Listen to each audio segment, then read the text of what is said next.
Harris and Trump want to strengthen the middle class. It could use the help. As soon as Vice President Kamala Harris hit the campaign trail this week, she made it clear what one of her top priorities would be if she wins the presidential election in November. "Building up the middle class will be a defining goal of my presidency," she said at a Wisconsin rally on Tuesday, "because here's the thing we all here in Wisconsin know: when our middle class is strong, American is strong." Similarly, former President Donald Trump has also promised to help the middle class, which he says has been hurt by the steep rise in prices in recent years. Under Biden and the radical left Democrats, inflation is wiping out our middle class, he said at a Michigan rally last weekend. Harris and Trump, like many political candidates starting with Bill Clinton in the 1992 presidential election, are targeting the middle class in part because it captures a broad swath of the nation.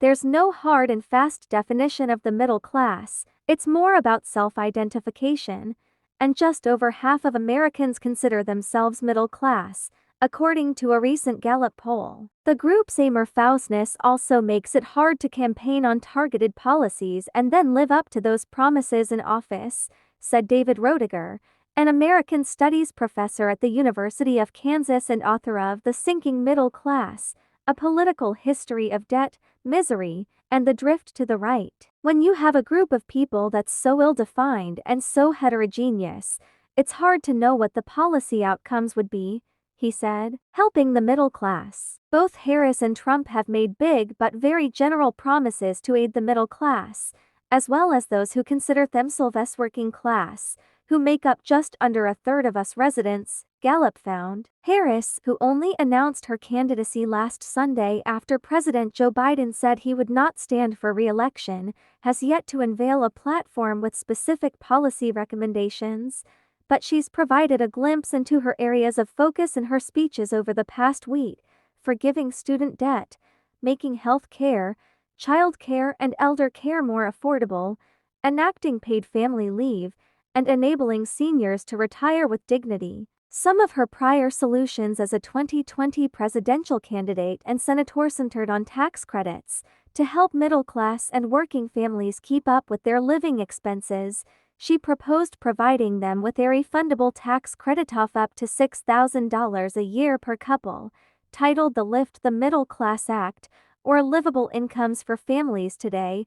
The bill would allow taxpayers to receive the benefit up to $500 on a monthly basis so families don't have to turn to payday loans with very high interest rates. As a senator, she introduced the Rent Relief Act, which would establish a refundable tax credit for renters who annually spend more than 30% of their gross income on rent and utilities. The amount of the credit would range from 25% to 100% of the excess rent, depending on the renter's income. Harris was also an original co-sponsor of the Child Care for Working Families Act in 2017, which would have capped the cost of care at 7% of household income for certain parents, and in her initial run for the White House, she proposed up to 6 months of paid family and medical leave as part of her children's agenda.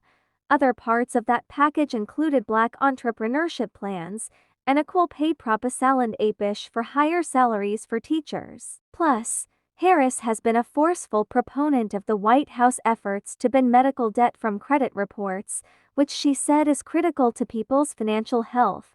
The Biden administration passed such a ban last month. Medical debt makes it more difficult for millions of Americans to be approved for a car loan, a home loan, or a small business loan, all of which in turn makes it more difficult to just get by, much less get ahead, Harris said on a call with reporters in June, and that is simply not fair, especially when we know that people with medical debt are no less likely to repay a loan than those without medical debt. Medical debt is a big burden for the middle class, with about a quarter of this group having unpaid medical bills in 2020, according to Third Way, a think tank. That's a larger share than those lower and higher on the income ladder. Trump, meanwhile, is focusing on how the swift jump in prices under the Biden administration is wiping out our middle class, as he put it at one recent rally.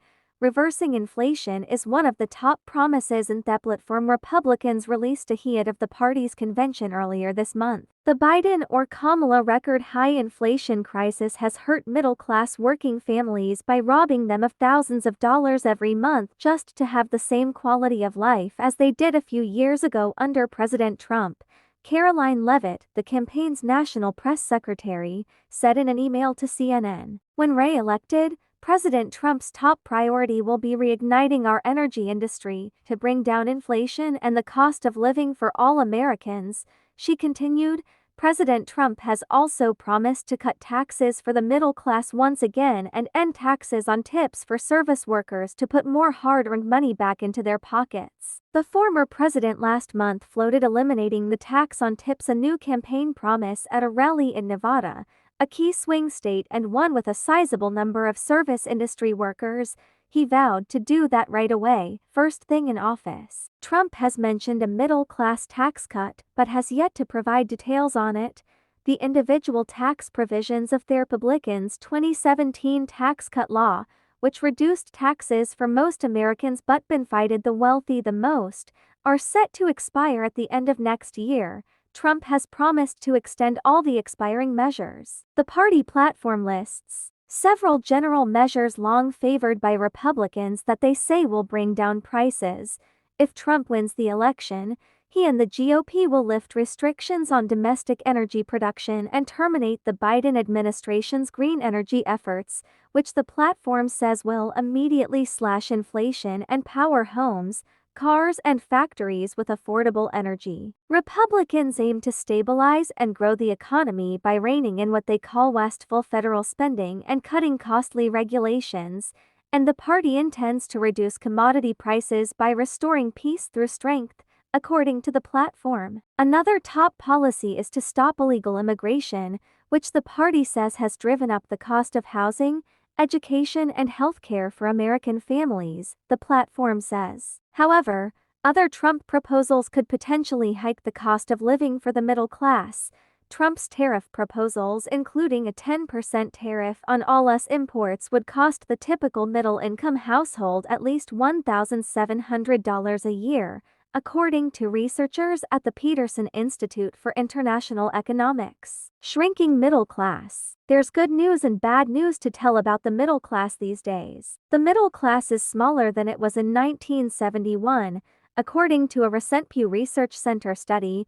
Only 51% of Americans lived in middle-class households last year, compared with 61% just over 5 decades earlier. Pew defines middle-income households as those with an income that is 2/3 to double that of the U.S. median household income, after incomes have been adjusted for household size.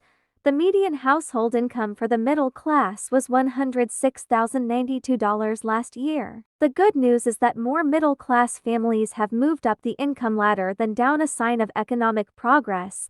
According to Pew, some 19% of Americans were in upper-income households last year, compared with 11% in 1971, while 30% were in lower-income households last year, compared with 27% in 1971. However, the bad news is that middle-class income has grown more slowly than that of their higher-income peers, 60% compared with 78% between 1970 and 2022.